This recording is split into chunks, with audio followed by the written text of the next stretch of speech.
Hello and good evening. I'm Melissa Idris. And I'm sure. Good. Welcome to Consider This. This is the show where we want you to consider and then reconsider what you know of the news of the day. Floodwaters inundated parts of Malaysia over the weekend. Klang, Shah Alam and Ulu Langat among the places that were worst hit by the floods. In Selangor alone, 10 lives have been lost so far. Thousands have been displaced or at relief centers, and the damage to property is likely in the millions. Was this a once-in-100-years incident that it was touted to be, or could more have been done to avoid the devastating cost to lives? Our first guest tonight is S. Piara Pakaran. He's the president of the Association of Water and Energy Research Malaysia. Piara, the Environment Ministry had said that the amount of rain that fell on the Klang Valley since last Friday had equaled the average rainfall of a month. Now, taking into account the extreme weather events due to the tropical depression, what do you understand about why some places flooded, say, worse than others? I mean, where the flooding happened, what does that tell you? Well, if we look at the whole situation, I think the flooding was closer to zones which are midstream and downstream of a river basin. And if you look at Sri Muda, which is quite badly affected, it is actually located quite close to the Klang River. Now, what happens is that usually when a rain falls more than a day, you need to get worried, especially if you're in a valley area and you're closer to rivers. This is because continuous rain will actually saturate the soil. And generally in Malaysia, we have lost quite a lot of rainforests, and that is actually preventing the natural delay process. And when you have a lot of rainfall, naturally the river will swell. We will also have natural freshwater swarms, lakes, wetlands. Due to the cost of development, many of this has been converted into residential and industrial areas. And what we have failed is that we have failed to mimic what the environment has been doing all this while. So if you look at the situation, when the rainfall is prolonged, water will start to flow. So that's why it takes about 1 day. The next day it starts to give negative impact, and it stayed on for some time. That is also basically because the soil is already saturated. So water will take time to reduce the level and flow out of the channels that is already available. So this is, I would say, not a good, experience, but this is something that we need to be prepared to face more frequently. Because we also have another parameter, which is climate change. While some areas, Pierre, before we get into the larger question of climate change, and we could just sort of focus on some of the issues that you mentioned are developments in perhaps vulnerable areas. Is it possible that what we see happening, because it's been quite extraordinary. I mean, the images that we as lay people have been receiving are areas, and the fact that the water haven't really receded in many areas, does it suggest that we could see permanent changes to the landscape? Is it possible that some areas might be inundated for a long time and therefore requires maybe the population to move out or be rehoused? Is that are these possible scenarios coming out of the weekend's events? Definitely, because when we look at development, in fact, I think the government need to look at all the data, statistics, the images, and remodel the whole event again, and look at worst case scenarios. And do we need to move some of the settlements away from these areas? Because this situation may reoccur, and if it comes in a shorter frequency, then it's not going to be a simple experience. And if it comes in a bigger capacity, then it's going to give much more huge impact. And a continuous water, movement in these areas will also give other structural problems like bridges, Then you have all these pipings that brings water, electricity, telecommunication cables. So all this is actually will be part of the risk assessment that the government need to look into. And I don't think at the moment a lot of these developments actually look into these things before a settlement is put up. Okay, but Piara, when you say risk assessment and kind of planning for, weather, natural disasters like this, what are the limits of planning for this? I mean, what can we plan for? What can't we plan for? Now, what we cannot plan for is how extent the climate is going to, at that point, is going to take place. We wouldn't know. Now, the current situation, we see too much water. Now, in every water resource modeling, we also will see the negative part of it, which is lack of water. So in a tropical rainforest climate, we have both the risks. We will have too much water, and we have reduction of water due to prolonged dry season. So when we do modeling, what we will have to do also is to look at I think Malaysia has faced quite a number of erratic weather in the past decades.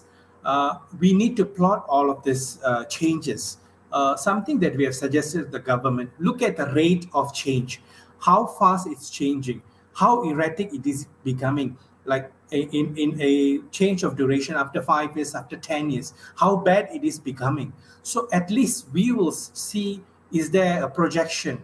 What type of change or rate that we can actually look at. And from there, in future, when we are doing designing, we can actually look at what you call a safety factor. Now, putting all this into an operation. For example, I think Smart Tunnel has been operating 22 hours. Now, the question is, they're pumping water from where to where? The water still have to go to the sea, right? There was one dam was releasing water because too much water. So when we design and we respond to what's happening to the climate, there's always a safety factor, but there's a risk that the situation may exceed the safety factor. But the most important thing now, if we never plan and put in that safety factor, then we have what we have now. Pierre, I understand that the Malaysian Department of Irrigation and Drainage, correct me if I'm wrong, has in fact a flood forecasting model. Could it have warned people? Is the system, if it exists, designed for early warning of flooding? Usually, I think they are more focused on areas which has frequent flooding. I think basically the country was prepared on the East Coast. They never expected it to hit the West Coast or Peninsula. And most of these early warning systems are placed in areas where you have frequent flooding. There are flood mitigation projects which are already operational. So they will be functioning at those areas. If you look at some of the reports in Kelantan, in Pahang, in Terengganu, there are already warning levels. This river has surpassed a certain level and so forth. So there are already systems available. Now, I also would like to highlight Department of Irrigation and Drainage is a department without any law to enforce. End of the day, they will only be able to give, now these are the requirements you need to do for the flood mitigation and submit to the state government. The local authorities who are approving development projects, who are approving degazetting of forests, these are the people who are actually maybe, is a cause of not following some of these recommendations. And I have experienced some of the cases where we brought it to the local authority and the DID came and they just told us, Mr. Piara, what you're suggesting is what we have suggested before the project even started, but it was not implemented. So this is an issue, and we have already suggested to have a law enacted to give power to DID when state governments are not following the recommendations to prevent flood, then that project should be able to be stopped.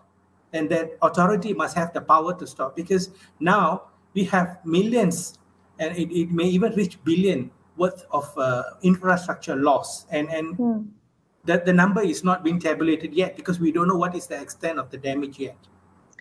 That's a good point. We don't know what the extent of the damage is yet. How do we ascertain what the damage has been from this this natural disaster? Who will be held accountable? And I just want to ask you, Piara, because of all the things that you've just said, do you think anything's going to change if we're talking about billions of ringgit worth of damage happening in the city centre, in the heart of the country? What do you think might change going forward?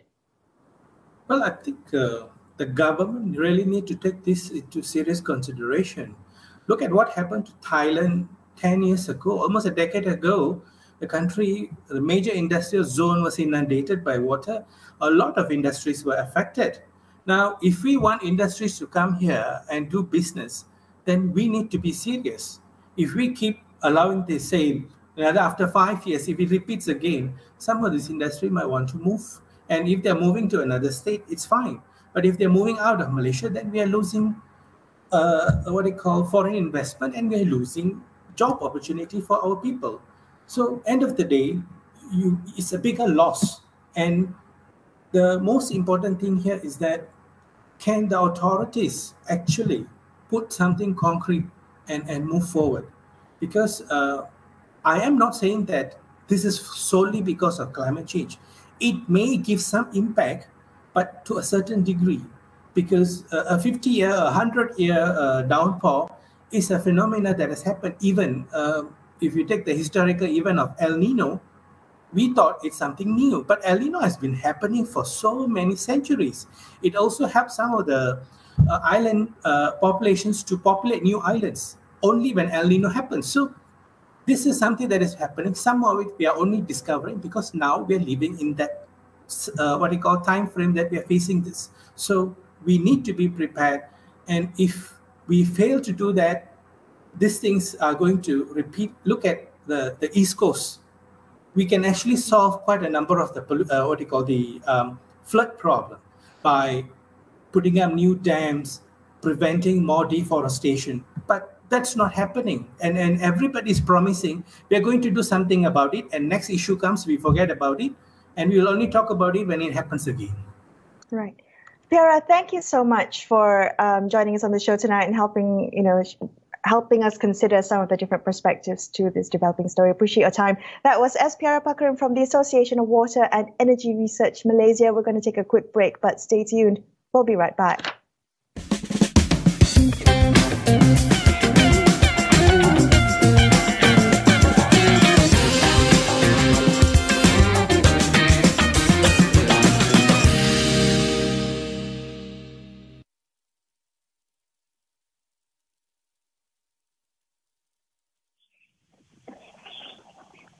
Hello, Parhan. Hi, Parhan.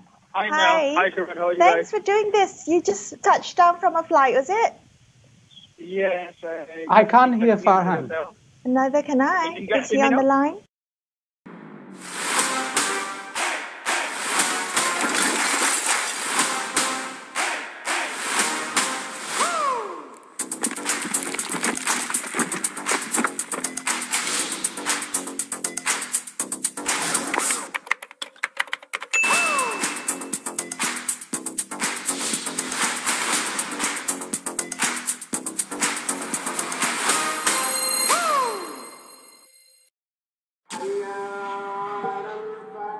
Amanah di tangan kita. Adat, budaya dan semangat menjadi kesinambungan perpaduan tanah air yang tercinta. Berteraskan adab yang terpahat di jiwa dan raga. Marilah bersama kita membina negara Malaysia. Semua yang terjadi adalah berita, tetapi tiada siapa yang boleh bawakan yang terkini dan tergempar seperti kami. Dilihat hanya memberi wang tanpa matlamat yang tepat. Dia tidak melakukan apa-apa kesalahan. Untuk mendapatkan jawapan yang bermakna, Kita perlu soalan yang tepat. Amat sedih dengan apa yang berlaku ke atas. Tiada ruang untuk berita palsu. Negara kita telah merekodkan kes harian baru sebanyak hanya fakta yang diberikan. Amat penting untuk meneruskan perjuangan negara melawan pandemik ini. Sentiasa memastikan suara anda, suara rakyat didengari. Kenapa? Membawakan apa yang penting di mana sahaja anda berada. Kerana kita hendak putuskan rantaian jangkitan. Belanjawan dan pendekatan bertemakan survival ini secara keseluruhan. Teruskan bersama kami, Astro AWANI, saluran berita yang paling dipercayai rakyat Malaysia.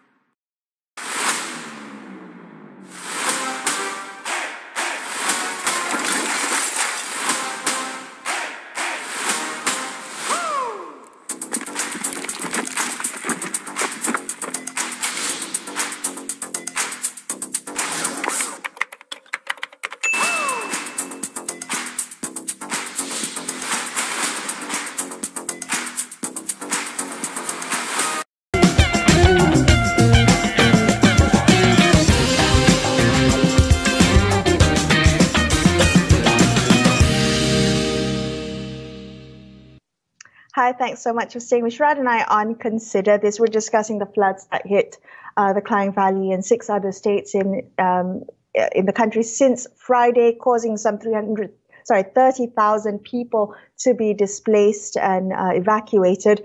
Our next guest on the show is Assistant Professor Dr. Parhan Rusli. He's a public health medicine specialist at International Islamic University Malaysia. He's also the director of the Selangor Task Force Operations. Dr. Parhan, after the December 2014 floods, you and some colleagues co-wrote a paper assessing Malaysia's flood disaster preparedness.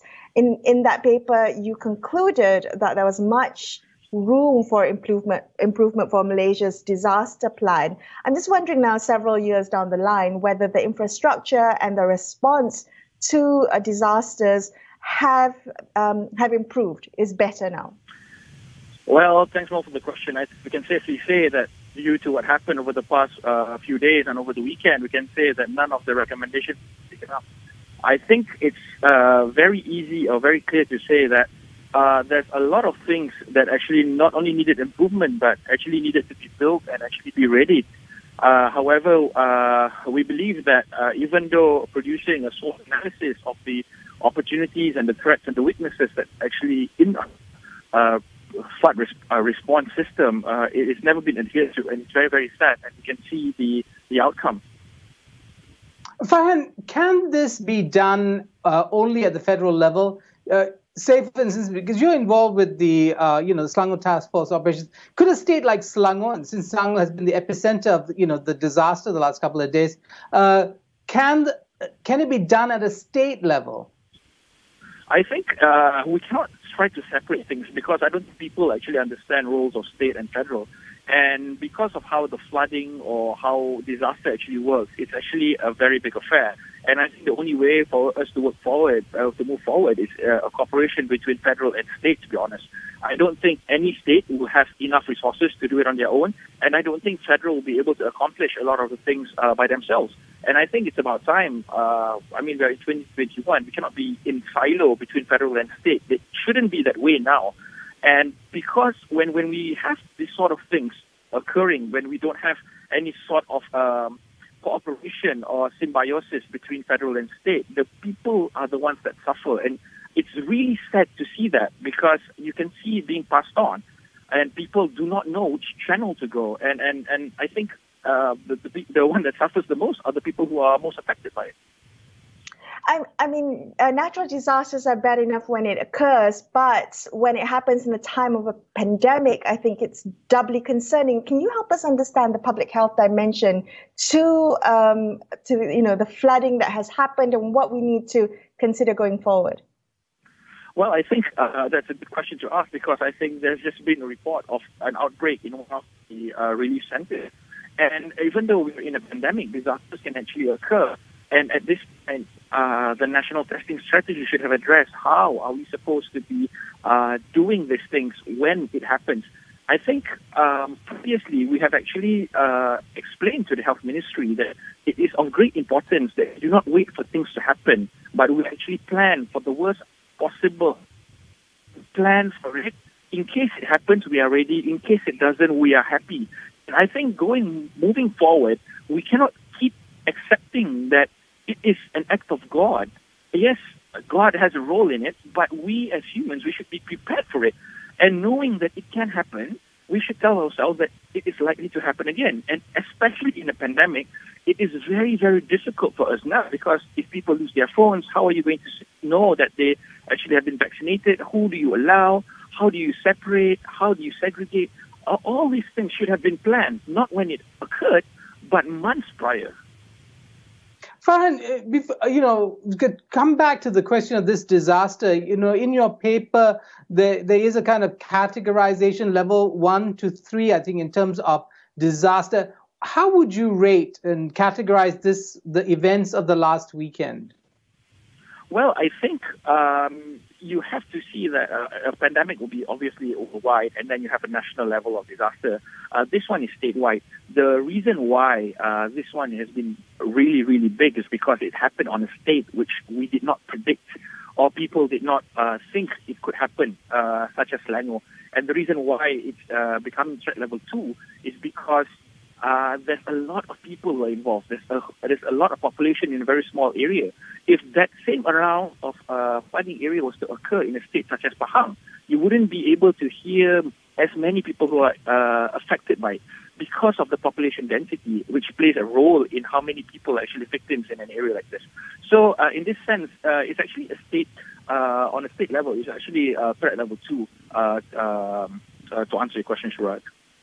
Okay, so just on that note, if we were to think about the way Selangor responded to the COVID pandemic, the COVID-19 crisis, and deployed, there was a lot of uncertainty in the beginning of the pandemic. There was still, I guess, a measure of surprise and, not quite sure how to react. How can Selangor learn from COVID preparedness and respond to flooding disaster preparedness and response?